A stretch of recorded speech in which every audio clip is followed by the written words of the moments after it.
right. I'm leaving. Sure, that's what everybody wants. Oh, what happens? Oh, oops. Ow! Ow! God, all the body's been contaminated by Bob, and there isn't.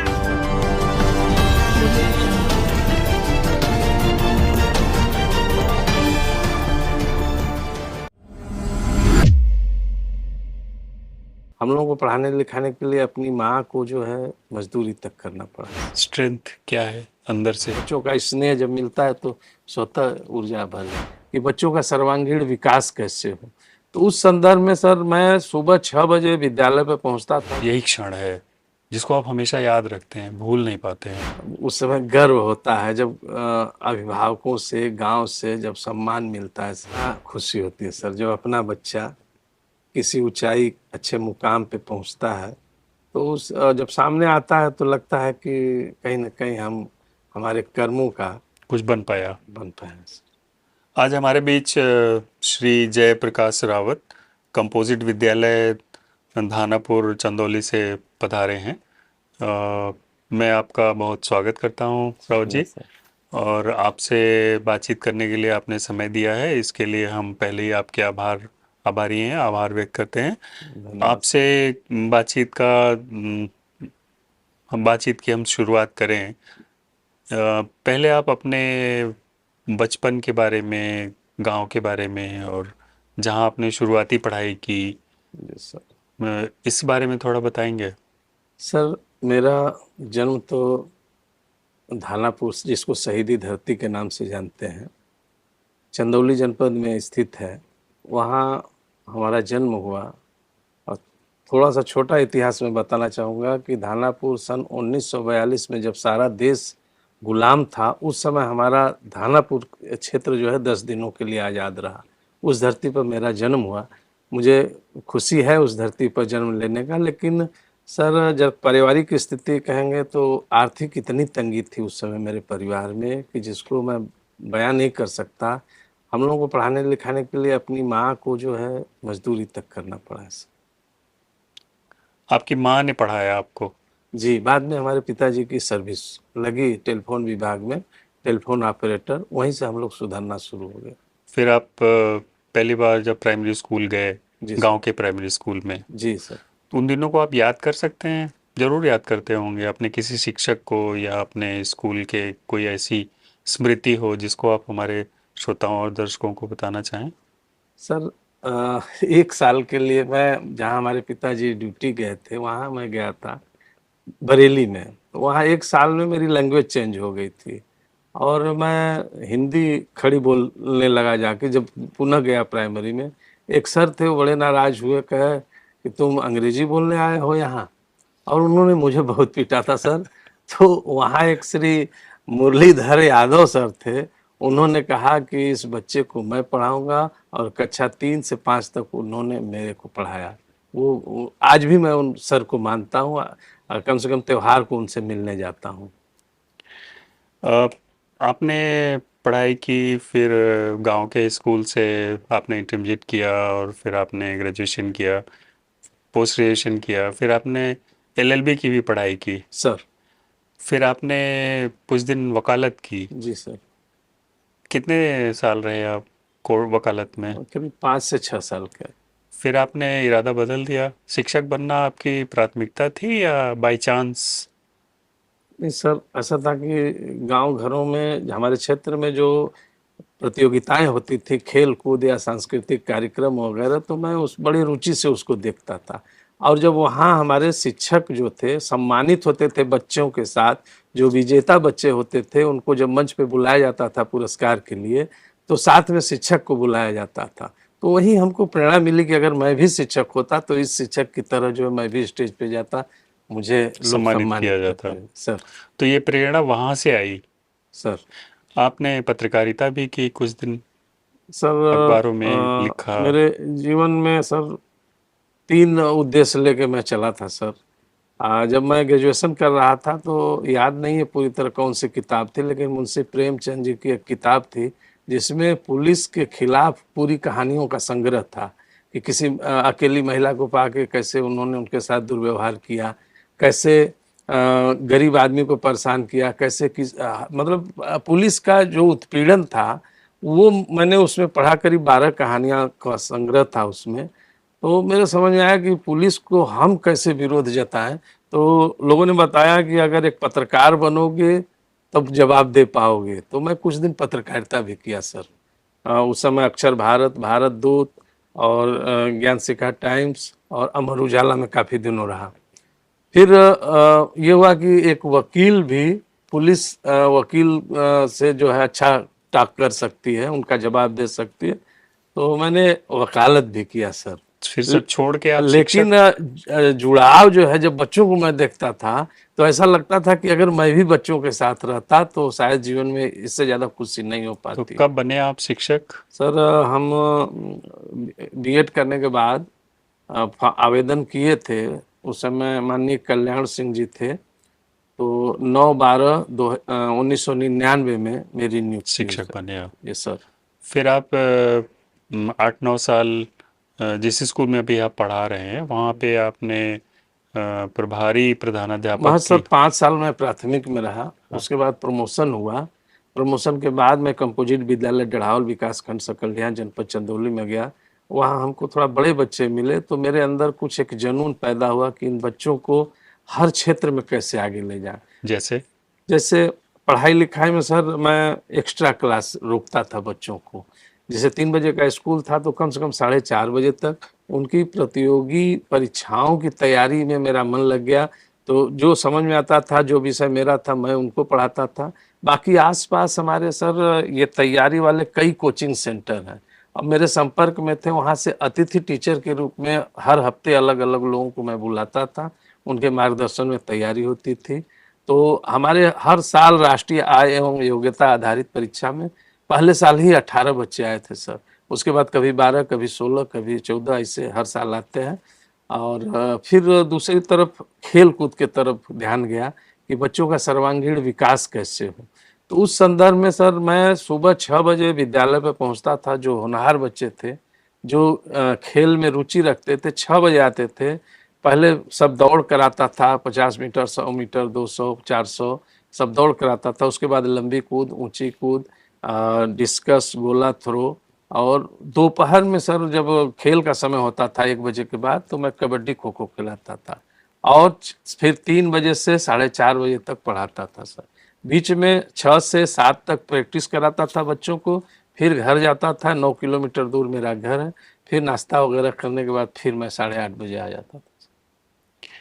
आपने प्रतियोगिता की बात कही, कौन सी प्रतियोगिता है जिसमें बच्चे भाग लेते हैं? हमारे यहाँ सर इंडिविजुअल जो भी प्रतियोगिता है, जैसे लंबी कूद, ऊंची कूद और खेल के अलावा हाँ, प्रतियोगिता परीक्षा, राष्ट्रीय आय एवं योग्यता आधारित परीक्षा सर। तो इसमें बच्चों को स्कॉलरशिप मिलती है? स्कॉलरशिप सर शुरू में जब हम तैयारी कराए तो उस समय 500 रुपये प्रति माह मिलता था, कक्षा 9 से लेके 12 तक।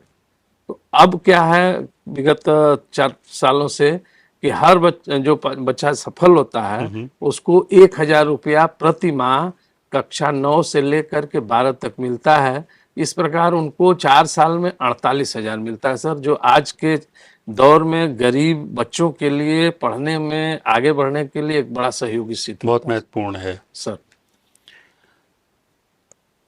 सुबह 6 बजे स्कूल आ जाते हैं, फिर घर जाके फिर कुछ खा पी के फिर स्कूल आ जाते हैं, फिर एक्स्ट्रा क्लास चलाते हैं। तो इतना सारा समय स्कूल में देने के बाद घर में विरोध नहीं होता आपका? विरोध होता है सर। कैसे निपटते हैं? हमारी मिसेज कहती हैं कि आप ही पूरे जनपद में एक ऐसे टीचर हैं, कभी कभी कहती हैं, जो सुबह 6 बजे जाते हैं तो 9 बजे रात को आते हैं। तो उनको एक ही जवाब देता हूँ कि अपने जनपद में पता कर लीजिए कि राष्ट्रपति अवार्ड से कौन सम्मानित हुआ है, मैं ही हूँ। तो आप सिर्फ यही उत्तर देते हैं? बस यही, इसके अलावा जो कुछ सुनना होता है सुन लेते हैं सर। यही कहते हैं कि इन्हीं बच्चों के बल पर तो हमारी रोटी चल रही है। जब आप हेडमास्टर बने तो आपने देखा होगा कि जब आप सहायक शिक्षक हैं तो आपके पास एक कक्षा है और उस कक्षा को आप आगे ले जाते हैं। जी सर। जब आप प्रधान की भूमिका में, हेड ऑफ द स्कूल बन जाते हैं तो आपके पास चुनौती होती है कि आपको दूसरों से भी काम लेना है, सर। उनसे भी काम करवाना है, पढ़वाना है या जो भी है। जी सर। तो एक लीडरशिप रोल आपको मिला, जी सर। तो आपको कैसा लगा? आसान, मुश्किल, या आपको फिर से तैयार होना पड़ा उसके लिए? मुझे सर आसान, बहुत ही आसान लगा, इसलिए कि कैसे? अब मेरी कार्यशैली या मेरी वाणी से या मेरे व्यवहार से उस गांव में हर परिवार मुझे इतना लाइक करता है कि जो भी मैं मीटिंग करता हूं, अभिभावक मीटिंग या ऐसे लोगों को बुला के जो भी समस्याएं रखता हूं, कहीं से नहीं होता है सर। चाहे स्काउटिंग क्षेत्र में, आप सब लोग जानते हैं कि स्काउटिंग में विद्यालय का कोई फंड नहीं है, उसके बाद भी हम कम से कम 20 बच्चों को पूरी यूनिफॉर्म से लेके उनके आने जाने सारी व्यवस्था मैं करता हूं। उसमें बहुत बड़ा योगदान जो है अभिभावकों का जन मिलता है, सहयोग से। जन सहयोग से मिलता है सर। अभी इस साल मंडल रैली खेलने जाना था सर, हमको कम से कम 25 बांस की जरूरत थी, और मैं बता दूं, मैं गांव में घूमने लगा, जिसके पास बांस था वो खड़ा होकर कटवाया। 10 जगह में हमको कम से कम 30-35 बांस मिल गए सर।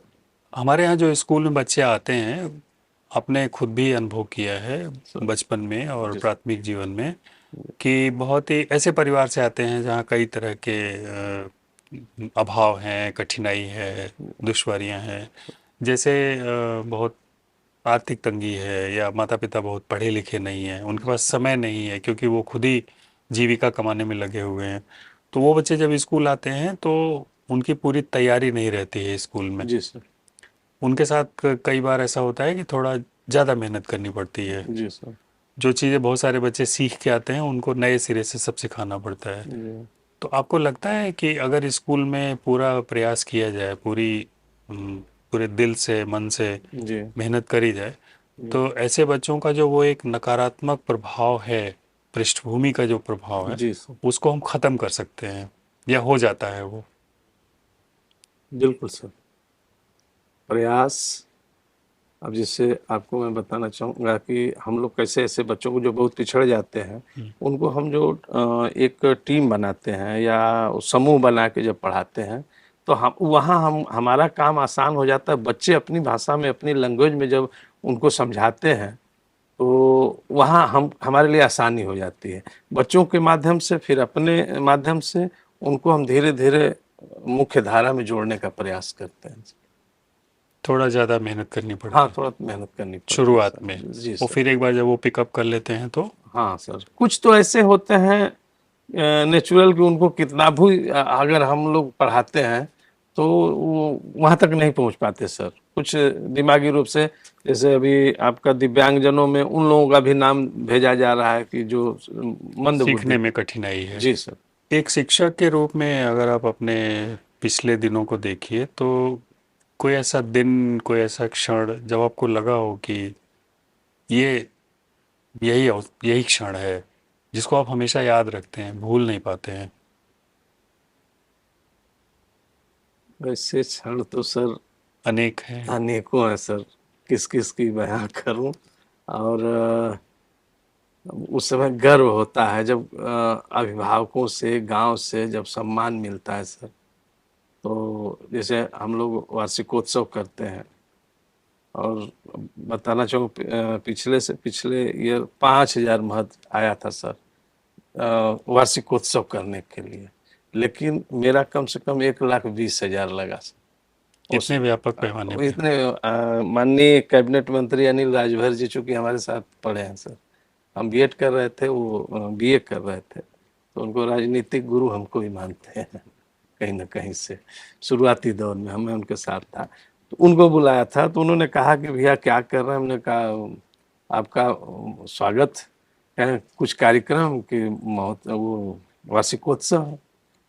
तो उन्होंने कहा कि पहला कैबिनेट मंत्री है जो प्राथमिक विद्यालय में उसमें जा रहे हैं वार्षिकोत्सव में। हंसी में उन्होंने कहा, लेकिन जब आए तो वहाँ की व्यवस्था देख के इतने गदगद हुए कि रात में कम से कम 1-1.5 घंटा तक मुझसे बात किया कि भैया इतना स्वागत, इतना सिस्टम तो अच्छे जगहों पर नहीं मिलता है।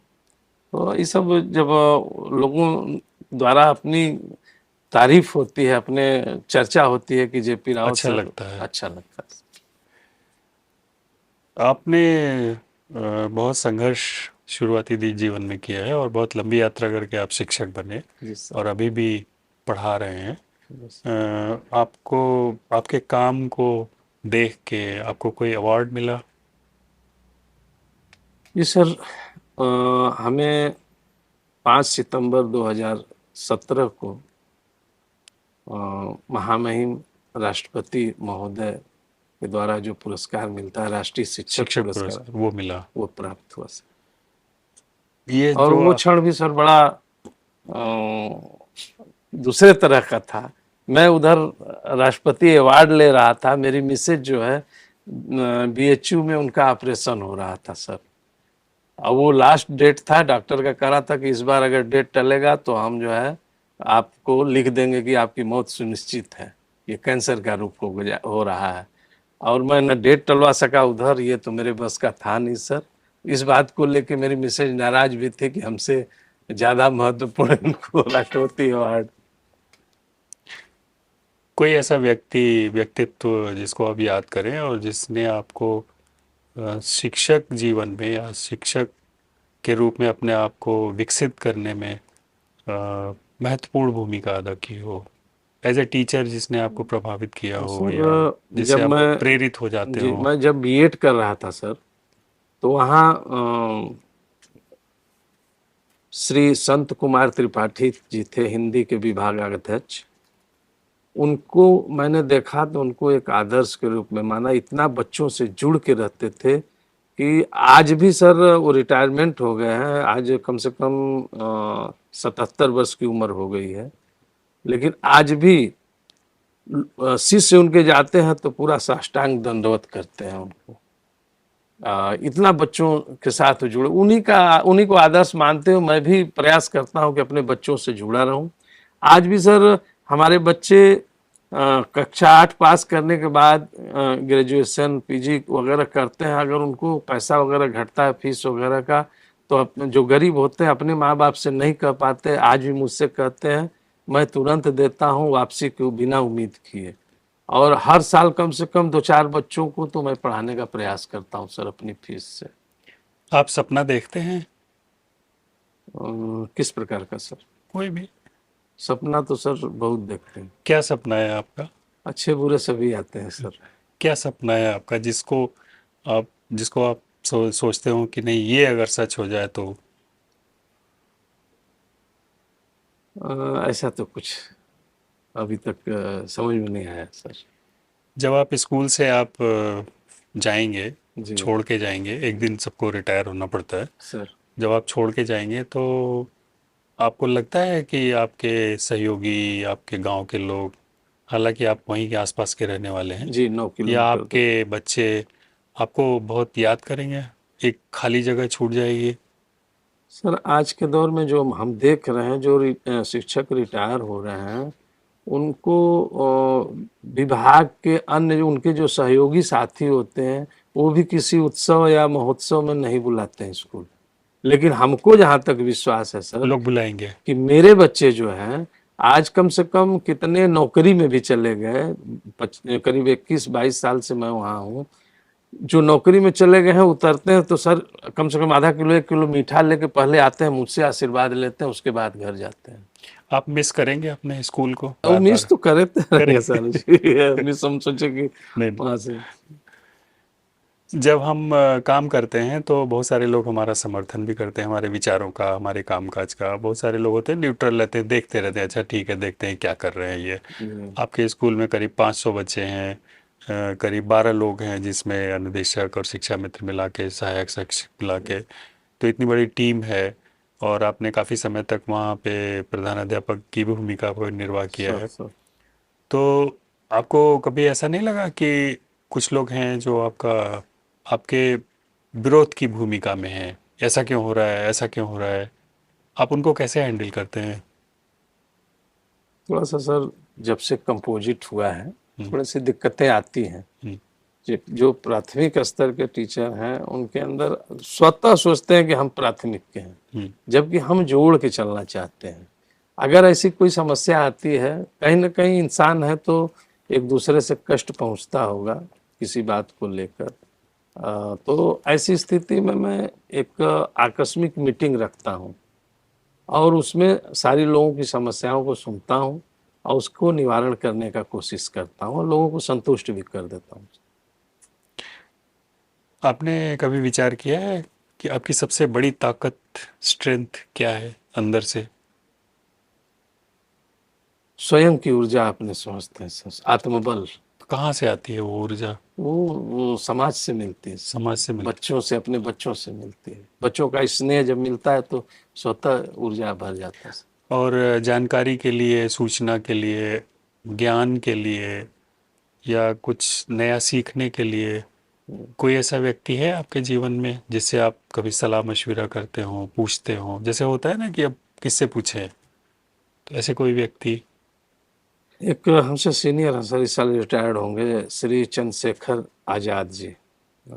उनसे सलाह लेते हैं। एक हमारे मित्र हैं, अपने विभाग के हैं, डॉक्टर देवेंद्र प्रताप यादव जी, उनसे लेते हैं। फिर आपस में हम लोग मंत्रणा करते हैं कि कैसे अपने स्टाफ मीटिंग में कि कैसे इस विद्यालय को हम लोग आगे ले जाएं। जो आपके स्कूल के बच्चे हैं, काफ़ी बच्चे पास आउट होके निकल गए हैं और कहीं जॉब में होंगे, जीवन में कुछ ना कुछ कर रहे हैं वो। सर ऐसे बच्चे जब मिल जाते हैं तो आपको कैसा लगता है, कैसी फीलिंग आती है आपको? बड़ा खुशी होती है सर, जब अपना बच्चा किसी ऊंचाई अच्छे मुकाम पे पहुंचता है तो उस जब सामने आता है तो लगता है कि कहीं ना कहीं हम हमारे कर्मों का कुछ बन पाया, बन पाए। वही उसका पुरस्कार है। पुरस्कार है। कोई एक घटना अगर आप बताना चाहें, ऐसी कोई जब आप किसी बच्चे से मिले हों या?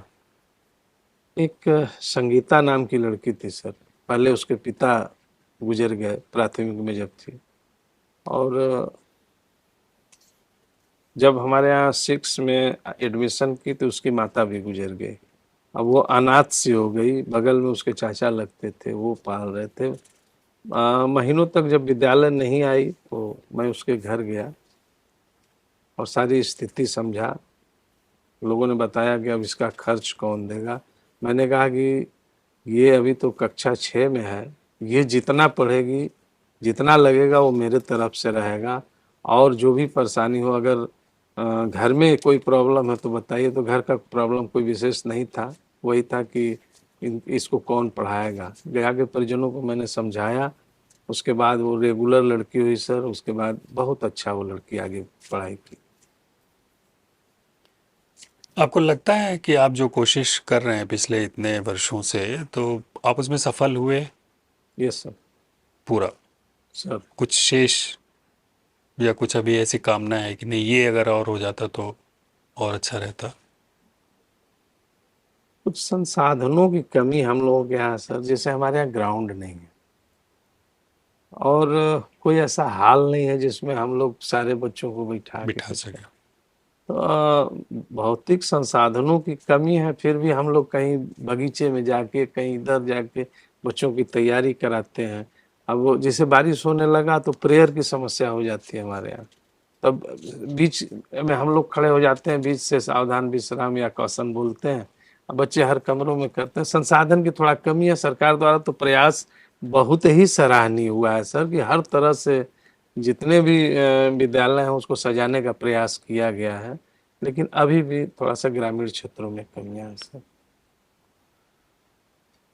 अगर आप कक्षा में हैं और कोई अभिभावक या माता पिता में से कोई व्यक्ति ये कहे कि हम आपकी कक्षा में आकर बैठकर देखना चाहते हैं कि आप क्या पढ़ा रहे हैं, कैसे पढ़ा रहे हैं, आप मान लेंगे? ऐसे लोगों का हम स्वागत करते हैं सर। करते हैं? और लगता है कि कम से कम ये जानने की कोशिश तो कर रहे हैं कि हमारा बच्चा कैसे पढ़ रहा के है। साथ क्या व्यवहार है? हाँ, एक सज्जन थे, जब आते थे हमारे क्लास में तो नहीं आते थे, लेकिन हर क्लास में घुस के वो पुरानी सवाल की अढ़ाई और पौना जो होता है, इस तरह का सवाल पूछते थे। हाँ तो नहीं, उस तरह। हाँ, तो उनको लास्ट में हम तीसरी चौथी बार उन्होंने उनसे मैंने कहा कि ऐसा है कि चलिए आपका हम विशेष आपके यहाँ से नियुक्ति का सिफारिश कर दें, आप ही पढ़ाइए, हम लोग चले जाएं घर। तो वो चले गए। जो आपका शैक्षिक करियर है, जो शिक्षक के रूप में जो जीवन है, जी सर। उसके जो अनुभव हैं, उसने एक व्यक्ति को, श्री जयप्रकाश रावत एक व्यक्ति को कितना बदला है, या दोनों बिल्कुल एक जैसे हैं, एक ही हैं? नहीं सर, शिक्षक ने बदलाव बदला तो है। जब शिक्षक व्यक्ति बनता है तो अब जैसे महामहिम जी ने कहा कि सामने जब आए तो उन्होंने कहा कि देखिए अब आप लोग आदर्श शिक्षक हो गए, और कहीं चट्टी चौराहे पर खोमचा पर के सामने आप बोलते हैं उसको पानी पूरी जो होती है, गुलगप्पा, चाट, ये सब मत खाइएगा। तो ये तो हम लोगों के दिमाग में जब शिक्षक हुए तभी आ गया सर कि हमको कहाँ उठना है, कहाँ बैठना है, कैसे बात करना है। स्कूल में हम अपने व्यक्तिगत जीवन को बाहर ही रख देते हैं, जैसे जोर से हंसना हो, चाहे जो भी हो, हमारे अंदर जो भी कमियां होती हैं स्कूल में एक शिक्षक के नाते होते हैं, तो वहाँ सारी चीज़ों को हम अपने डिसिप्लिन में हो जाते हैं। तो ये तो बदलाव है ये सर, कि एक आम व्यक्ति में और एक शिक्षक में जो होना चाहिए उसको हम लोग ग्रहण करते हैं। मैं इसको इस तरह से फिर पूछता हूँ, सर अपने जीवन में आप कुछ बदलना चाहेंगे? अब 58 के करीब हुआ सर, धीरे धीरे।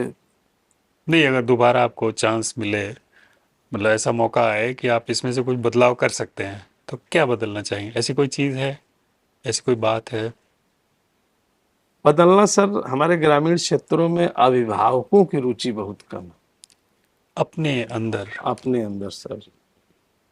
तो हरदम नए नए आयाम आते रहते हैं सर, उस अनुसार हम लोग काम करते बदलते हैं, रहते हैं। बदलते रहते हैं। जैसी स्थिति होती है उस ढंग का हम लोग कार्य करते हैं। जैसा चल रहा है अब, व्यक्ति के रूप में और शिक्षक के रूप में आप खुश हैं खुश हैं सर। अपनी भूमिका से और अपने कामकाज जी से? जी।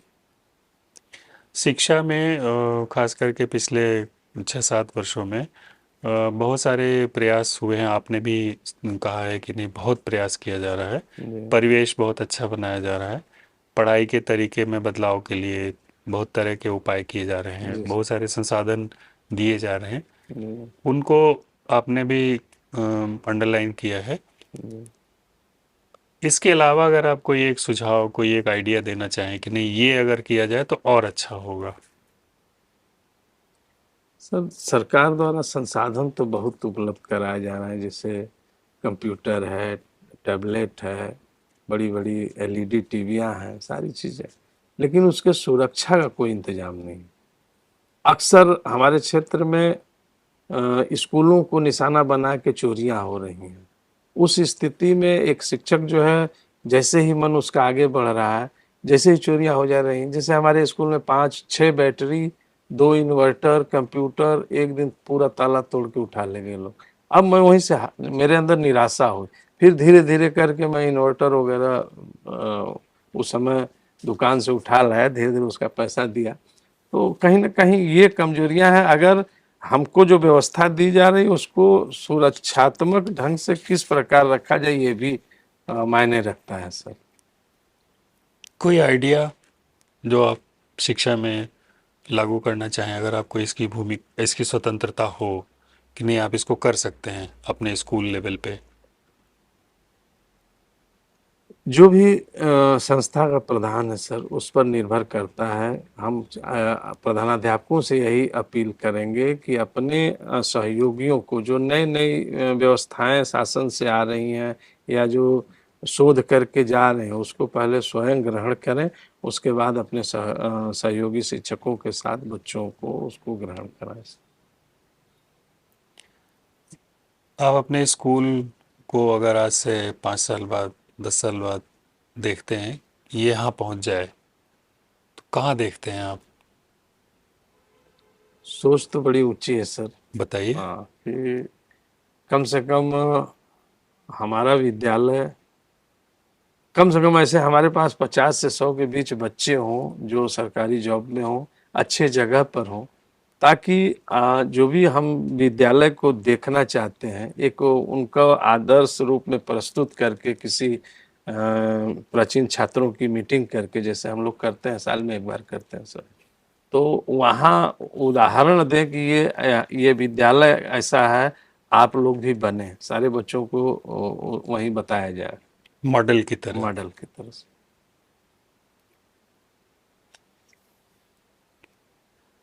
आप कोई खेल खेलते हैं? सर पहले खेलते थे? फिलहाल तो नहीं खेलते हैं, लेकिन बच्चों को आज भी मैं सिखाते रहते हैं? सिखाता हूँ सर। मेरा फुटबॉल सबसे प्रिय खेल था, और क्रिकेट बाद में खेलने लगे। और सर जहाँ भी रहे मुझे जिम्मेदारियों वाला पोस्ट, जैसे फुटबॉल खेला, अच्छा मैं फॉरवर्ड से खेलता था, लेकिन जब बड़ी टीमों से होता था तो मुझे गोलकीपर बना दिया जाता था कि आप ही संभाल सकते हैं। उसी तरह क्रिकेट में ओपनिंग हमसे कराई जाती थी टीम की, चैलेंज। क्योंकि शुरू शुरू में फास्ट बॉलर आते हैं तो ये हुआ कि जेपी रावत ही संभाल पाएंगे। उसके बाद फील्डिंग होती थी तो मुझे कीपिंग का काम